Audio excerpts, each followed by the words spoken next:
शिक्षानुष्ठान गर्जिला बंधुक Rourkela Asian work development institute रे गुली फुटाई बस्तिया मेमोरियल ट्रस्ट अध्यक्ष। एही शिक्षानुष्ठानटी बस्तिया मेमोरियल ट्रस्ट अधीन परिचालित होउथबा बेले आज ट्रस्ट अध्यक्ष हेमंत मिश्र निज बंधुक 4 राउंड गुली फुटाई एभली कांड भ्याइछंती। एने राउरकेला सेक्टर 7 थाना अभियोग करिछंती ट्रस्ट परामर्शदाता हरेकृष्ण पाढ़ी। हेमंत गुली फुटाइबा सह अन्य ट्रस्टी को जीवनरू मारिदेबा पई धमक देउथबा नै अभियोग होईछि। कॉलेज परिसर में राउरकेला एसपी समेत बहु वरिष्ठ अधिकारी और साइंटिफिक टीम घटनार अनुध्यान करिसेंती। अभियुक्त हेमंत को एसपी पचरा उचरा भी करिसेंती। तांको विरोध में आईपीसी धारा 307, 506 और 25 एवं 27 आर्म्स एक्ट रे मामला रुजु करा जायछि।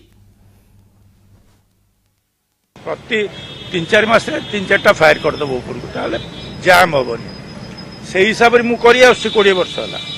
आम कॉलेज पछरे गोटे बड़ पड़िया भाया जगह अच्छे ओपन एरिया से देखला से 4टा ऊपर को फायर कले सियाड़ू कहले से कहे मत गुली मारदे बंचीगली तू मो पाखे ठिया मु 4टा गुली बाजिबो देहरे बाजिबोनी कि आश्चर्य कथा। आई एम सरप्राइज ये बुढ़ा बयस ये सब सहयोग पड़ता ये दुखर कथा। कल जो बस्तिया ट्रस्ट रे जो चेयरमैन एंड मैनेजिंग डायरेक्टर अच्छा ना कल गोटे केस आसी से गोटे लोक मिस्टर पाढ़ी अच्छा से गोटे अभियोग देते कि कल धमका धमकी जो चेयरमैन अच्छा हेमंत मिश्रा से कर 4 रन गुली फुटाई। तो से केस इन्वेस्टिगेशन एवं चलती आम हथियार सीज कर गुली भी सीज हो फर्दर इन्वेस्टिगेशन चलती। इन्वेस्टिगेशन होला जो भी अच्छी डिसीजन नेबो।